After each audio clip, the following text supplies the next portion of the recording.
کہاں سے؟ ان کے اس علاقے سے، اموریہ، یعنی کہاں سے نکلے؟ اپنے علاقے سے موصل سے نکلے، موصل سے نکل کے ملک شام گئے، ملک شام سے پھر نصیبین گئے، نصیبین سے پھر اموریہ آئے. تو ایسا یہ پورے کافی لمبے لمبے علاقے ہیں، ایسا نہیں کہ نندیال کرنول، ایسا نہیں ہے، بہت کافی دور دور کے علاقے گئے. اور آخر میں جہاں آخری ان کے پادری کا انتقال ہوا تو وہاں سے اب ان کو جانا تھا عربستان کو. تو اب وہاں سے جانے کا کوئی راستہ، کوئی آدمی ان کو نہیں معلوم ہے. تو اموریہ کے اندر ایک مرتبہ ایسا ہوا کہ عرب کا ایک قبیلہ ہے، قبیلہ بنو کلب کے نام سے. تو وہاں کے کچھ لوگ جو ہے تجارت کے لیے آئے تھے ان کی بستی کو. تو یہ ان سے مل کے بات چیت کرے تو بولے کہ نہیں، ہم تجارت کی غرض سے یہاں آئے ہیں. تو انہوں نے، سلمان فارسی نے وہ تجارت کی غرض سے عرب سے آنے والوں سے کہا کہ میری ایک آپ سے گزارش ہے کہ آپ مجھے اپنے ساتھ جو ہے لے چلو، اپنے علاقے میں عرب کو لے کے چلو. تو لوگوں نے کہا کہ ہم کو کیا ملے گا، کیا دیں گے بدلے میں، کرائے میں؟ تو انہوں نے کہا کہ ان کے پاس کچھ بکریاں تھی جو وہ رہ کے وہاں چراتے تھے، کچھ بکریاں تھی. تو کہا کہ میرے پاس جتنی بکریاں ہیں وہ ساری بکریاں آپ کو دے دوں گا، پورے جانور، بس آپ مجھے وہاں تک چھوڑ دو آپ کے ساتھ لے کے. تو لوگوں نے ٹھیک مان لیا اور ان کے پاس جتنی بکریاں تھیں وہ ساری بکریاں لے لیے. لیکن ہوا یہ کہ ان کے ساتھ دھوکہ دیا گیا. لوگ ان کو لے لیے، پورے بکریاں لے کے اپنے ساتھ لیے، اور ان کو چھوڑنے کے بجائے ایک یہودی کے ہاتھوں میں ان کو غلام بنا کے بیچ دیے، فروخت کر دیے پیسوں کے بدلے میں. ایک تو ان کے پاس جتنی بکریاں تھیں سب لے لیے، اور الٹا کیا کیے، ان کو غلام کے حیثیت سے کہ یہ غلام ہے، بھاگ کے آیا ہوا غلام ہے، تو اس لیے غلام کے پیسے لے کے ان کو ایک یہودی کے پاس بیچ دیے.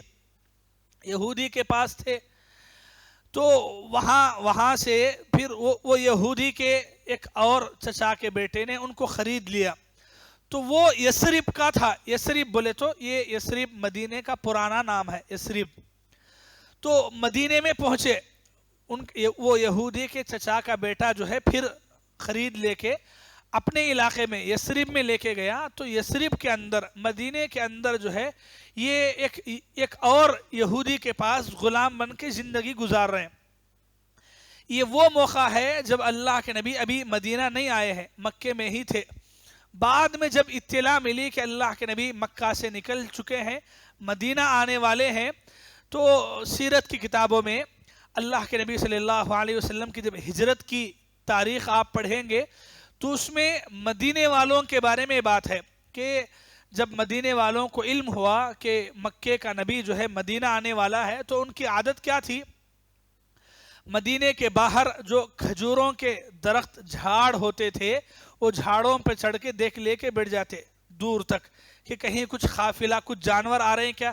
اگر ان کو معلوم ہوتا کہ کوئی لوگ کچھ قافلہ آ رہا ہے تو آواز لگاتے کہ شاید وہی ہوں گے، نبی ہی آنے والے ہیں. تو ایسا صبح سے شام تک انتظار کرتے، نہیں آئے پھر واپس چلے جاتے. تو ایسا روزانہ کا معمول تھا ان کا. تو ویسے ہی انتظار کرتے رہے. تو ایک دن کی بات ہے، سلمان فارسی جو ہے چونکہ غلام ہے، اور غلام بولے تو وہی ان کے پاس غلامی کی زندگی گزارنا، ان کے کھیت، ان کے باغیچے، ان کے گھر کے کام کاج کرنا سب. تو ایک کھجور کے درخت پہ چڑھ کے کھجور نکال رہے ہیں تو دور سے ایک آدمی نے زور سے آواز لگائی کہ جس کا انتظار کیا جا رہا ہے نبی کا، محمد کا، وہ مدینے میں آنے والے ہیں. تو لوگوں نے اعلان شروع کر دیا. تو یہ فوراً درخت سے نیچے اترے. ان کا مالک، ان کا آقا جو ہے نیچے ہی بیٹھ کے تھا. بولے کہ جو نبی آنے والا ہے اس کے بارے میں مجھے بھی کچھ بتاؤ، اس لیے کہ میں اس سے ملنا چاہتا ہوں. ایک تو مدینے کے جو یہودی ہیں وہ اللہ کے نبی کے بارے میں بہت سخت نفرت رکھتے تھے دل کے اندر، اس کی وجوہات پتہ ہے. تو ان کے آقا نے جو ہے جیسے ہی سلمان فارسی کی زبان سے ایسی باتیں نکلی مارنا شروع کر دیا، زور زور سے وہیں پیٹا کہ تیرا کام کیا ہے، تو غلام ہے، جا کے نبی سے ملے گا، بلکہ خوب پیٹے. تو موقع نہیں ملا اس دن. پھر بہرحال اللہ کے نبی مدینہ آئے. مدینہ آنے کے بعد اللہ کے نبی صحابہ کرام کے ساتھ روزانہ گشت کر رہے ہیں. مدینہ کے اندر اللہ کے نبی گلیوں میں نکل رہے ہیں تو ایک مرتبہ موقع دیکھ لے کہ کیا کرے. جو کھجور کے ان کے اپنے درخت تھے تو کچھ کھجوریں لے لیے, کھجوریں کی تھیلی لی اور لے کے تلاش کیے کہ اللہ کے نبی کہاں ہیں. دیکھتے گئے, مدینے میں پھرتے گئے تو لوگوں نے بتایا کہ نہیں, نبی وہاں چند صحابہ کرام کے ساتھ بیٹھے ہیں. تو سیدھا وہاں چلے گئے, دیکھا تو اللہ کے نبی صحابہ کرام کے ساتھ بیٹھے ہیں. اجازت لی ملنے کی نبی سے, لوگوں نے اجازت دی, اللہ کے نبی کے پاس پہنچ گئے. جا کے فوراً بات چیت نہیں کی, ابھی لے جا کے بولے کہ یہ کھجوروں کی تھیلی ہے, یہ میں آپ کو صدقے میں دے رہا ہوں بول کے اللہ کے نبی کے ہاتھوں میں دی. اللہ کے نبی لے لیے اور لے کے صحابہ کرام کو دیے, بولے کہ تم آپس میں کھا لو. وہ حضرت سلمان فارسی وہیں بیٹھے دیکھ رہے ہیں کہ کیا ہوتا ہے. اللہ کے نبی کھجور کی تھیلی صحابہ کرام کو دیے, صحابہ کرام کھا رہے ہیں, اللہ کے نبی اس میں سے ایک کھجور بھی نہیں کھائے. تو ان کو بڑی خوشی ہوئی کہ ایک نشانی پوری ہے کہ صدقے کا مال اگر نبی ہے تو قبول نہیں کرے گا, تو یہ تو صدقے کا مال قبول نہیں کرے ہیں, خود نہیں کھائے ہیں, صحابہ کرام میں تقسیم کر دیے ہیں.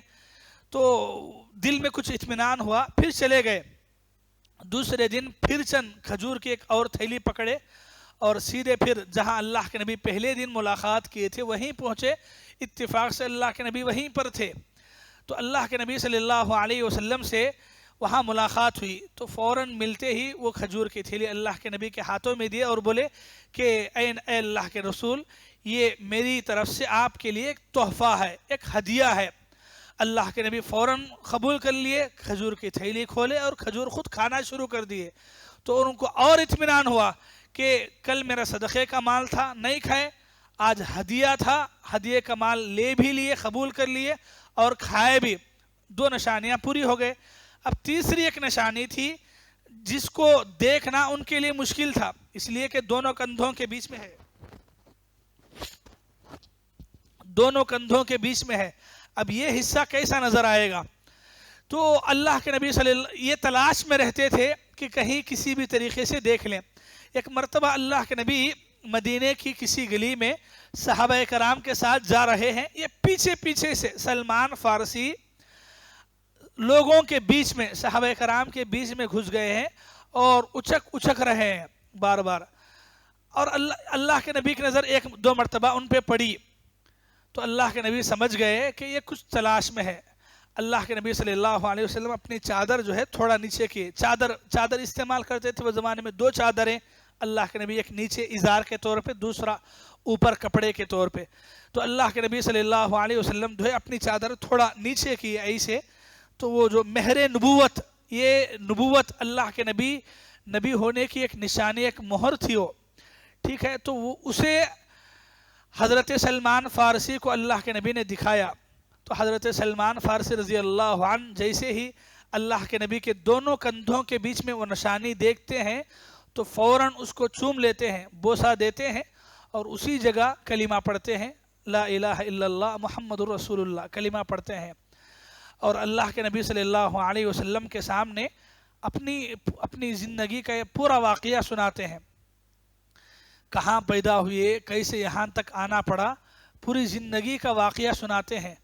اللہ کے نبی صلی اللہ علیہ وسلم چونکہ یہ نہ مکے کے تھے نہ مدینے کے تھے اور مکے مدینے میں ان کا کوئی رشتہ دار بھی نہیں تھا, تو تب اللہ کے نبی صلی اللہ علیہ وسلم نے ان سے کہا کہ اے سلمان, تمہارا مکہ مدینے میں کوئی ہو یا نہ ہو, آج سے تم اہل بیت میں سے ہو. اہل بیت یعنی میرے گھر والوں میں سے ہو. اللہ کے نبی صلی اللہ علیہ وسلم سلمان فارسی کو کہتے ہیں کہ سلمان فارسی آج سے نبی کے گھر والوں میں, نبی کے خاندان والوں میں شمار کیا جائے گا. سلمان فارسی رضی اللہ عنہ یہ ایک صحابی کی زندگی ہے میرے بھائی. حق کی تلاش میں, ایک اللہ کی عبادت کی تلاش میں کتنے علاقے گئے, کہاں کہاں غلامی کی زندگی گزارے, در کی ٹھوکریں کھائے, سب کچھ بیچ دیے حق کی خاطر. اور جب اللہ کے نبی سے ملے بڑی تڑپ تھی کہ اللہ کے نبی کے ساتھ بھی زندگی گزارے. جیسے اس سے پہلے بہت سارے پادریوں کی صحبت میں زندگی گزارے تھے, تو اللہ کے نبی سے ملنے کے بعد دل میں بڑی تمنا ہوئی کہ اللہ کے نبی کے ساتھ بھی زندگی گزارنا ہے، لیکن بڑا مسئلہ یہ تھا کہ وہ غلام تھے یہودی کے. تو اپنے یہودی آقا کے پاس گئے اور بولے کہ مجھے کسی بھی طریقے سے آزاد کر دو، میں آزاد رہنا چاہتا ہوں، غلام بننا مجھے پسند نہیں ہے. تو ان کے آقا نے شرط طے کی، مکاتبت بولے تو یعنی کچھ کنڈیشنز ہوتے ہیں جن کو پورا کرنے کے بعد غلاموں کو چھوڑ دیتے تھے وہ زمانے میں، تو اسے مکاتبت بولتے ہیں. تو ان کے یہودی آقا نے کنڈیشن کیا رکھی کہ ان کا جو باغیچہ ہے وہ باغیچے میں 300 کھجور کے درخت اگر اگا دیں گے، لگائیں گے، اور وہ درخت بڑے ہو کے کھجور دینا شروع کر دیں گے تو تب ان کو غلامی سے چھوڑ دیا جائے گا. یہ شرط سلمان فارسی کو دی گئی. اب سلمان فارسی کے لیے بڑا مسئلہ تھا کہ 300 کھجور کے درخت کہاں سے لاتے، 300 کھجور کے درخت، اور پھر اس کو اگانا ہے، بڑے ہونا ہے. تو سیدھا اللہ کے نبی کے پاس گئے اور بولے کہ اے اللہ کے نبی، میں آزاد رہنا چاہتا ہوں، لیکن میں اب اس وقت غلام ہوں، غلام سے باہر ہونے کے لیے مجھے یہ شرطوں پہ پورا اترنا ہے، 300 کھجور کے درخت لگانا ہے. تو آپ کیا مشورہ دیتے ہیں؟ اللہ کے نبی نے صحابہ کرام کو جمع کیا اور اعلان کیا کہ جس کے پاس جتنے درخت ہیں کھجور کے وہ لا کے دے. تو تب سے لوگوں نے، کسی نے 10، کسی نے 15، کسی نے 20 کھجور کے درخت جو لگاتے ہیں وہ کھجور کے پودے لے کے دینا شروع کر دیے. جب آہستہ آہستہ جمع ہونا شروع ہوئے تو اللہ کے نبی سلمان فارسی سے بولے کہ اپنے باغیچے میں جاؤ اور جا کے گڑھا، کھڈے کھودو، اور پورے کھڈے کھودنے کے بعد مجھے بلاؤ، میں اپنے ہاتھوں سے آ کے لگاؤں گا. تو پہلے درخت پودے جمع کرنا تھا، ہوتے گئے 100-150 بنتے گئے، اور دیکھتے ہی دیکھتے چند ہی دنوں میں 300 کھجور کے درخت جمع کر دیے. لگانے کی باری آئی تو پہلے کھودے، کھودنے کے بعد اللہ کے نبی کو اطلاع دیے کہ گڑھے کھودے گئے ہیں. تو اللہ کے نبی خود تشریف لائے اور اپنے ہاتھوں سے ہر ایک پودے کو اللہ کے نبی نے زمین میں لگایا. اور پھر اللہ کے نبی صلی اللہ علیہ وسلم نے ان کے حق میں دعا کی. سلمان فارسی کہتے ہیں کہ اللہ کی قسم، اللہ کے نبی نے جو درخت اپنے ہاتھوں سے، جو درخت اللہ کے نبی اپنے ہاتھوں سے لگائے، اس میں سے ایک درخت بھی مرا نہیں، ایک درخت بھی مرا نہیں، اور سب کے سب درخت بڑے ہو کے کھجور دینا شروع کر دیے. تو شرط پوری ہوئی، اور بھی شرطیں تھیں اس کے ساتھ 1-2، یہ بڑی شرط تھی، پوری ہوئی، اور شرط کے حساب سے یہودی نے ان کو آزاد بھی کر دیا، چھوڑ دیا. اور جب چھوڑ دیا تب سے اللہ کے نبی صلی اللہ علیہ وسلم کی صحبت میں حضرت سلمان فارسی رضی اللہ عنہ رہنے لگے. تو اسلام قبول کرنے کے بعد اللہ کے نبی ان کا یہ نام دیے، سلمان الفارسی، سلمان الخیر، کے یہ نام اللہ کے نبی ان کو دیے، ورنہ ان کا اس سے پہلے کا نام دوسرا تھا. تو سلمان فارسی اسلام قبول ہونے کے بعد کا نام ہے. چونکہ فارس کے رہنے والے تھے تو نسبت فارسی کی دی گئی. تو میرے بھائیوں، ماؤں اور بہنوں، صحابہ کرام میں یہ ان کی ایک صحابی کی زندگی میں آپ کے سامنے بیان کیا. ایسو ہزاروں صحابہ کرام ہیں، ہزاروں زندگیاں ہیں، ہزاروں تکلیفیں ہیں، ہزاروں واقعات ہیں. کہنا کیا ہے، صحابہ کرام نے حق کو معلوم کرنے کے لیے، ایک اللہ کی عبادت کرنے کے لیے، صحیح دین کو پہچاننے کے لیے جو تکلیفیں پڑے ہیں، جو مصیبتیں برداشت کیے ہیں، جو مشقتیں برداشت کیے ہیں، وہ آج ہم سنتے ہیں تو ایسا معلوم ہوتا ہے کہ صرف کتابوں میں ہم کو ملے گا. اللہ کے نبی صلی اللہ علیہ وسلم اپنی زندگی میں ایک بات بولے جی صحابہ کرام کے بارے میں، یاد رکھنے کی بات ہے. اللہ کے نبی صلی اللہ علیہ وسلم نے فرمایا، لو انفق احدکم مثل احد ذهبا، یہ آخری حدیث ہے جو آپ کو یاد رکھنا ہے. اللہ کے نبی فرماتے ہیں، لو انفق احدکم مثل احد ذهبا، اگر تم میں سے کوئی آدمی احد پہاڑ کے برابر سونا بھی خرچ کر دے، سننا، احد پہاڑ کے برابر کا سننا بھی خرچ کر دے، تو صحابہ کرام کے ایک مد کے صدقے کے برابر بھی نہیں پہنچ سکتا. مد بولے تو پڑی پوپڑی ہے نہیں، ہمارے پاس گھرا میں رہتے نہیں، تو اس کے برابر، یعنی اگر صحابی اپنی زندگی میں ایک پوپڑی کے برابر بھی اللہ کے راستے میں صدقہ دیے، خیرات دیے اپنی زندگی میں، اور آج ہم اس کے بدلے میں پورے احد پہاڑ کے برابر کا سننا بولے تو 10 تولے 20 تولے نہیں، ٹنا کتنے ٹنا اتنا سونا کسی کے پاس ہے دنیا میں؟ نہیں ہے۔ جمع ہو سکتا ہے؟ نہیں ہو سکتا۔ جمع ہویا تو اس میں کا پو تو بھی کون تو خرچ کر سکتا ہے؟ ہاں 10 تولے ہے تو ایک گرام اللہ کے راستے میں دینا بھی مشکل ہے۔ اللہ کے نبی کیا بولے، کسی کے پاس احد پہاڑ کے برابر سننا بھی آ جائے اور وہ پورا اللہ کے راستے میں دے تو پورا خرچ کر کے بھی صحابہ کرام کے اتنے پوپڑی کے برابر کے صدقہ کر کے اللہ کے پاس جو مقام حاصل کرے اس کے برابر بھی نہیں پہنچتے۔ اللہ اکبر! یہ صحابہ کرام کا مقام ہے جی، یہ صحابہ کرام کا مرتبہ ہے۔ بولنا کیا ہے، سمجھانا کیا ہے، سیرت الصحابہ، صحابہ کرام کی زندگیاں بولے تو یہ زندگیاں ہمارے لیے ایک فل انرجی پاور ہے۔ آج کیا ہے افسوس کی بات معلوم آپ کو، مسلمان نوجوانوں میں، ہمارے یوتھ میں جو ہے صحابہ کرام کے نام، ان کی زندگی کے قصے، کہانیاں پڑھنے کا شوق مر گیا ہے۔ نوجوانوں کو نہیں، آج تک آپ میں سے خود بہت ساروں کو نہیں معلوم ہوگا کہ سلمان فارسی کون ہے۔ حالانکہ صرف یہ ایک صحابی کی زندگی نہیں، ایسے صحابہ کرام کی ایک صحابی کی زندگی آپ پڑھیں گے نہیں، ایسا معلوم ہوگا کہ نہیں یہ صحابی زیادہ تکلیفاں پڑے۔ آپ ان کو چھوڑ کے اور ایک صحابی کی زندگی پڑھیں گے تو آپ کو معلوم ہوگا کہ نہیں، جو قصہ میں پہلے پڑھا، پہلے سنا وہ کم تھا، اس سے بڑھ کے تو یہ قصہ ہے۔ تو ایسا آپ پڑھتے جائیں گے تو آپ کا دل اس سے بڑھ کے ادھر آئے گا، اس سے بڑھ کے ادھر آئے گا۔ تو ایسا کیوں ہے؟ یہ ایک دو صحابہ کرام کی زندگیاں نہیں میرے بھائی، جب ہم پڑھتے ہیں صحابہ کرام نے اللہ کے نبی کی دین کی خاطر اور دین کو ہم تک پہنچانے کی خاطر اپنی جان، مال، بیوی، بچوں کو سب جو قربان کیا نہیں، آج ہمیں آرام سے بیٹھے ہیں، ہماری زندگی آرام سے بھائی، بہت آرام کی زندگی ہے۔ انہوں جو تکلیفاں پڑے مسلمان ہونے کے بعد، ان کو ریت پہ لٹا کے، ان کے چھاتیوں پہ پتھر رکھ کے، بڑے بڑے سلا رکھ کے توڑے گئے، مارا گیا۔ ہم میں سے کسی کو بھی مسلمان ہونے کی وجہ سے ایک بار بھی لکڑی لے کے کوئی نہیں مارا، مارے کوئی نہیں مارے۔ اسلام ہم کو پھگٹ میں ملا ہے، اس لیے ہمارے کو قدر نہیں ہے جی اسلام کی۔ ایمان کتنی بڑی دولت ہے، ایمان کا ملنا کتنا بڑا نصیبہ ہے۔ وہ اللہ پہ صحیح ایمان اگر ہمارا ہے تو کتنے بڑے خوش نصیب ہیں، وہ ایمان کی صحیح قدر ہمارے پاس نہیں۔ ایسے صحابہ کرام کی زندگیاں پڑھو، معلوم ہوتا ہے کہ ایک اللہ کی تلاش کے لیے، صحیح دین کو پانے کے لیے کہاں سے کہاں گئے، کدھر ملک شام ہے، کدھر مدینہ ہے، کتنا فرق ہے، کتنا ہزاروں کلومیٹر کا فاصلہ ہے۔ اتنی دور تک تڑپ کیا ہے؟ کیا مالدار بننے کے لیے؟ کیا اونچے خاندان میں جانے کے لیے؟ کچھ عہدہ پانے کے لیے؟ کچھ بھی نہیں ہے۔ صحیح دین کی تلاش میں ایسے نکل پڑے، گھر بار کو، ماں باپ کو، پیسوں کو، دولت کو، بکریوں کے ریوڑ سب کچھ چھوڑ دیا اور ایک اللہ کی تلاش میں نکل پڑے۔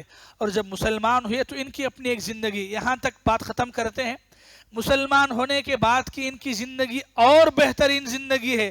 جو خدمات انہوں کی اللہ کے نبی کے ساتھ رہ کے دین کی جو تبلیغ کی ہے، وہ ایک الگ زندگی ہے۔ میں اب تک جو قصہ سنایا ہوں وہ صرف اسلام لانے تک کا قصہ ہے۔ اسلام لانے کے بعد نبی کا جو ساتھ دیے وہ ایک الگ زندگی ہے۔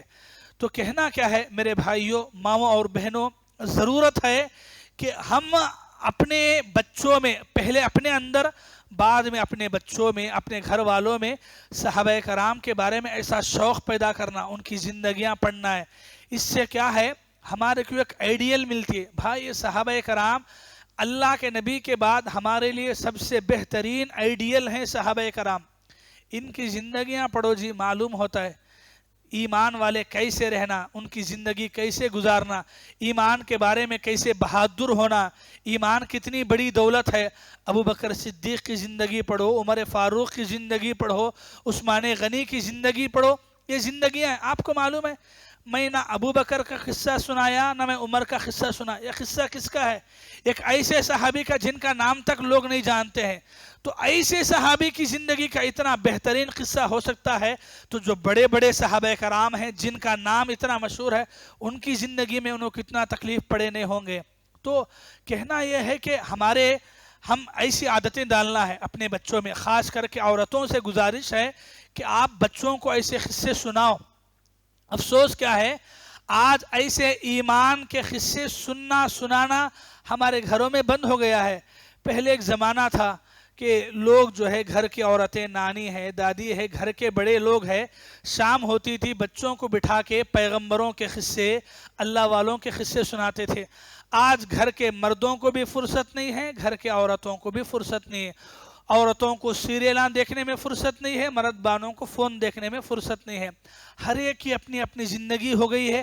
اور یہ سبق اللہ والوں کے صحابہ کرام کے قصے پڑھنا، سننا، بچوں کو سنانا، اس سے کیا ہے ایک نیا جذبہ پیدا ہوتا ہے. ہمارے دلوں میں جب ہم پڑھتے ہیں، جب ہم پڑھے ہمارے کو کافی دنوں تک سدھرا نہیں دل و دماغ کہ ایمان کے لیے اتنی دور سفر کرتے ہیں. ایسے ایک زندگی ایسی ہے نہیں. آپ پڑھتے جائیں گے میرے بھائی، خود بخود آنکھوں سے آنسو نکل جائیں گے. ایسے صحابہ کرام کی زندگیاں ہیں جی. دین کی خاطر ہم کہیں کے بھی نہیں ہیں. میری اور آپ کی جو محنتیں ہیں دین کے واسطے ہم کچھ بھی نہیں کیے ہیں اب تک. دین اصل یہ ہے، یہ صحابہ کرام ہیں اصل میں جو دین کی خاطر تکلیفیں برداشت کیے، مصیبتیں برداشت کیے، اتنا سب کچھ کر کے اتنا بڑا جو ٹائٹل ملا رضی اللہ عنہم، اللہ ان سے راضی ہوا، وہ اللہ سے راضی ہوا، ایسے ہی نہیں ملا. اس کے پیچھے اتنی زندگیاں ہیں. تو بہرحال اسی پہ میں اپنی بات کو ختم کرتا ہوں. رب العالمین سے دعا ہے اللہ مجھے بھی آپ کو بھی سلمان فارسی جیسے صحابہ کرام کی زندگیاں پڑھنے کی توفیق نصیب فرمائے. اللہ ان کی زندگیوں سے ہمیں بھی سبق لینے کی توفیق عطا فرمائے. اے اللہ صحابہ کرام کے ایمان کو قبول فرما لے. اے اللہ تو ان سے راضی ہو جا، وہ تجھ سے راضی ہو گئے. اے اللہ ہمارے اندر بھی ویسا ایمان، ویسا عمل لانے کے ہمیں توفیق نصیب فرما. اے اللہ ہم تمام کو اللہ کے دین کے خاطر صحابہ کرام سے محبت کرنے کے ہمیں توفیق عطا فرما. صحابہ کرام کی زندگیاں پڑھنے کی توفیق عطا فرما. اے اللہ جب تک ہمیں زندہ رکھ، ایمان پہ زندہ رکھ، ہمارا خاتمہ بھی ایمان پہ عطا فرما. آمین ثم آمین. وآخر دعوانا ان الحمدللہ رب العالمین.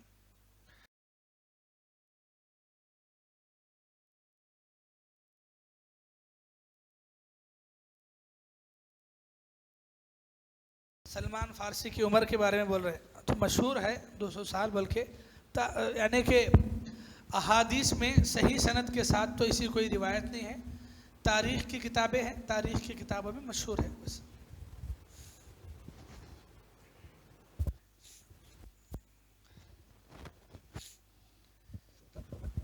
السلام علیکم. اب صحابہ کی زندگی پڑھنے کے بعد صرف کوئی سا تو اچھے کتابیں ہیں انگلش تیلگو سے اس میں، یعنی اردو میں 600 بھی. جی صحابہ کرام کے بارے میں کتابیں پڑھنے کے لیے تیلگو انگلش میں کیا تو ہے کیا نہیں، پورے اردو میں سے پوچھ رہے ہیں تو پورے اردو میں سے ہے. آپ ہی بول دے رہے ہیں جواب. اکثر کتابیں عربی میں ہیں اور بہت کم کتابیں ہیں.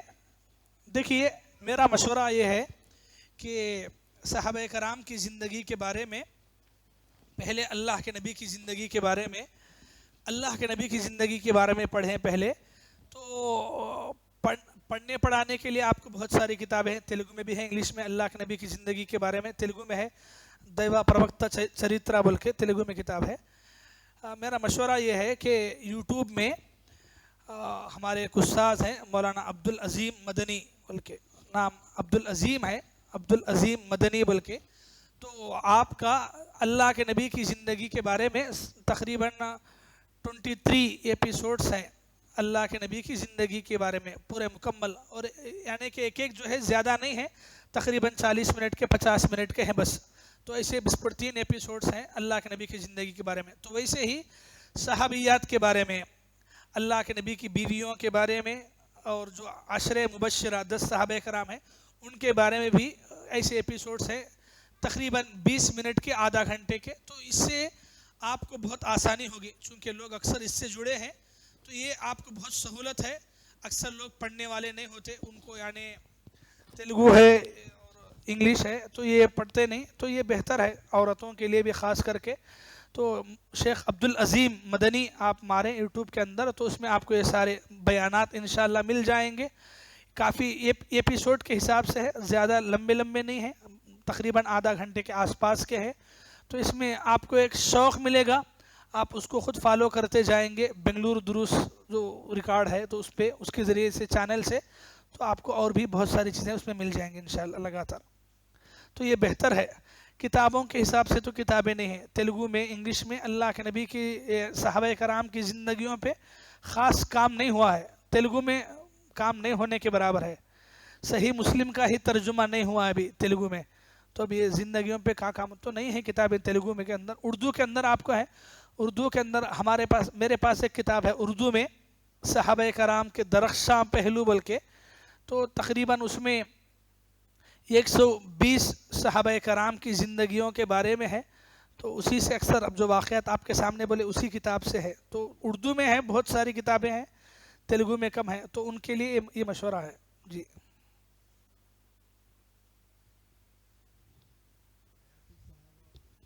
کیا وہ کتاب کیسی ہے؟ پڑھ سکتے ہیں، حیات الصحابہ.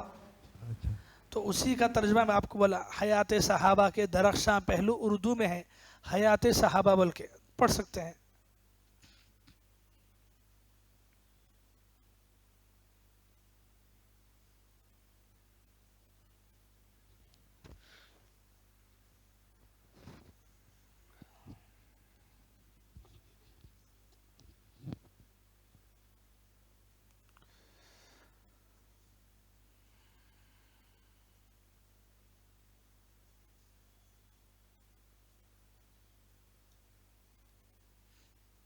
السلام علیکم مولانا. وہ ٹاپک ریلیٹڈ نہیں، کون سا سوال پوچھ سکتے ہیں؟ پوچھ سکتے ہیں، پوچھیے.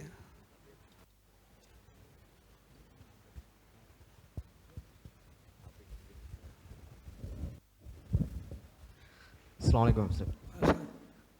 میرا سوال یہ تھا کہ کلام شریف میں قبر کے عذاب کے بارے میں کچھ روشنی ہے اس میں، یا صرف اس باتوں کو حدیثوں میں ہی لکھایا گیا ہے؟ جی معذرت چاہتا ہوں تھوڑا ٹاپک لمبی رہی. جی کوئی بات نہیں، کوئی بات نہیں.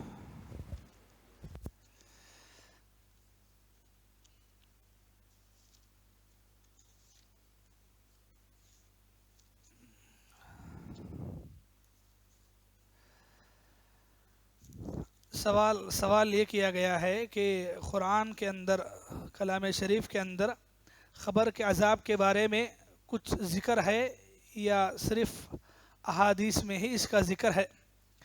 تو سب سے پہلی بات میں یہ واضح کرنا چاہتا ہوں، دیکھیے قرآن اور حدیث دونوں وہی ہے، سمجھ رہے ہیں؟ دونوں بھی وہی ہے. فرق یہ ہے کہ وہی متلو ہے اور وہ وہی غیر متلو ہے. یعنی یہ ایسی وحی ہے جس کی تلاوت ہوتی ہے، جس کے ایک ایک حرف پہ 10 نیکیاں ہیں. حدیث بھی وحی ہے لیکن وہ وحی غیر متلو ہے، اس کے ایک ایک حرف پہ 10 نیکیاں بول کے ایسا نہیں ہے. البتہ اس کے پڑھنے، سمجھنے، عمل کرنے، دوسروں کو پہنچانے پہ آپ کو ثواب ہے. لیکن اللہ کے نبی کی جو حدیثیں ہیں وہ پوری حدیثیں وحی کا ہی ایک حصہ ہے. وحی کا ایک حصہ بولے تو مطلب کیا ہے؟ اللہ کے نبی کی جو بھی حدیث ہے اس کے پیچھے جو بھی حکم ہے، جو بھی آرڈر ہے، وہ اللہ کے نبی اپنی طرف سے نہیں دیتے ہیں. اللہ کی طرف سے جب تک آپ کو حکم نہیں ہوتا ہے تب تک آپ نہیں بولتے ہیں. اگر آسانی کے لیے آپ کو یاد رکھنا ہے تو یہ ایک بات یاد رکھیے،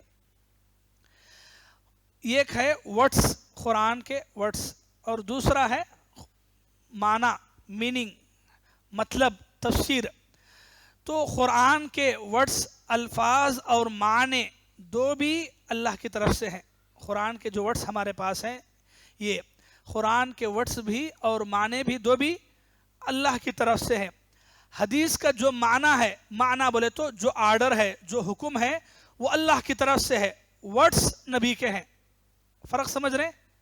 قرآن کے ورڈز اور میننگ دونوں اللہ کی طرف سے ہیں، جبکہ حدیث میں معنی اللہ کی طرف سے ہے، یعنی وہ بات، وہ حکم اللہ جو بولے کہ ایسا کرو، یہ کرنا ہے، دین کے بارے میں جائز ہے ناجائز ہے، تو یہ حکم، یہ آرڈر، یہ بات اللہ کی ہے.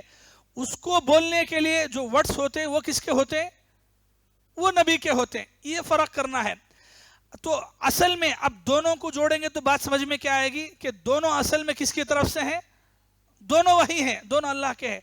تو بہت سارے لوگ کیا سمجھتے ہیں کہ قرآن میں ہے تو بولو، حدیث میں ہے تو چھوڑ ڈالو. نہیں ہے، ہم کو قرآن بھی لینا ہے اور قرآن کے ساتھ حدیث بھی لینا ہے.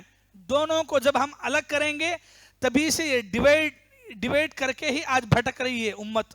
مسلمان قوم کیوں بھٹک رہی ہے؟ اس کو الگ کر دے، اس کو الگ کر دے. نہیں، اللہ کے نبی لا الہ الا اللہ محمد رسول اللہ جب ہم پڑھتے ہیں، تو جب ہم محمد کو رسول مانتے ہیں تو مطلب کیا ہے؟ آپ کی باتوں کو، آپ کی حدیثوں کو بھی وہ درجہ دینا ہے. ٹھیک ہے، یہ پہلی بات. باقی رہا آپ کا سوال کے بارے میں، تو قرآن میں بھی اس کا ذکر ہے. سورہ مؤمن قرآن کا ایک سورہ ہے، سورہ نمبر 40 ہے، آیت نمبر 40 پر 6 ہے. ٹھیک ہے، سورہ نمبر 40 ہے، آیت نمبر 40 پر 6 ہے. تو اس میں اللہ تعالیٰ فرماتے ہیں النار یعرضون علیہا غدوا وعشیا ویوم تقوم الساعہ ادخلوا آل فرعون اشد العذاب. اس کا معنی کیا ہے؟ اللہ فرماتے ہیں آگ ہے جس کے سامنے یہ ہر صبح اور شام لائے جاتے ہیں. ایک آگ ہے جس کے سامنے صبح اور شام ان کو لایا جاتا ہے، یعنی دکھایا جاتا ہے. تو یہ خبر کے بارے میں قرآن میں ہے کہ صبح شام خبر میں جو لوگ جو گنہگار ہیں ان کو آگ دکھاتے، آگ کا عذاب ہوتا ہے. یہ خبر کے بارے میں ہی ہے، دنیا کے بارے میں ہے. اس کی دلیل کیا؟ آگے اللہ فرماتے ہیں جس دن قیامت قائم ہوگی تو ان کو ایک اور عذاب دیا جائے گا. تو مطلب کیا؟ آیت میں دو عذابوں کے بارے میں ذکر ہے. پہلے جو عذاب ذکر کیا گیا کہ صبح شام ان کو آگ کے سامنے پیش کیا جاتا ہے، تو اس کا مطلب خبر کا، یعنی دنیا سے ریلیٹڈ ہے. کیوں؟ اس لیے کہ اللہ بعد میں بولے قیامت قائم ہوگی تو ان کو اور ایک عذاب دیا جائے گا. تو مطلب کیا ہے؟ قیامت قائم ہونے سے پہلے بھی ان کو عذاب ہو رہا ہے. تو وہ عذاب کہاں ہے؟ وہ عذاب ہی خبر میں ہے، خبر میں ہے. ٹھیک ہے، یہ ایک دلیل ہے. تو اسی کی اگر آپ کلام شریف میں تشریح پڑھیں گے تو آپ کو معلوم ہوگا کہ جب یہ آیت نازل ہوئی تو حضرت عائشہ رضی اللہ عنہا کے سوال کے جواب میں اللہ کے نبی صلی اللہ علیہ وسلم نے فرمایا نعم عذاب الخبر حق، کہ خبر کا عذاب حق ہے. تو یہ روایت جو ہے صحیح بخاری میں ہے، حدیث نمبر 1372 صحیح بخاری کے اندر نمبر ہے. تو قرآن کی یہ آیت ریلیٹڈ ہے عذاب خبر کے بارے میں. اور بھی آیتیں ہیں قرآن میں ہی ہیں. قرآن میں اللہ تعالیٰ نے دوسری جگہ بھی جو ہے خبر کے بارے میں، خبر کے عذاب کے بارے میں دلیلیں دی گئی ہیں. تو ایک دلیل کافی ہے. سورہ مومن سورہ نمبر 40 آیت نمبر 40 پر 6. باقی 13ویں پارے میں بھی اور بھی دوسری جگہ 29ویں پارے میں بھی دلیلیں ہیں. دلائل کافی سارے ہیں، ایک دلیل کافی ہے ایمان رکھنے کے لیے انشاءاللہ. جی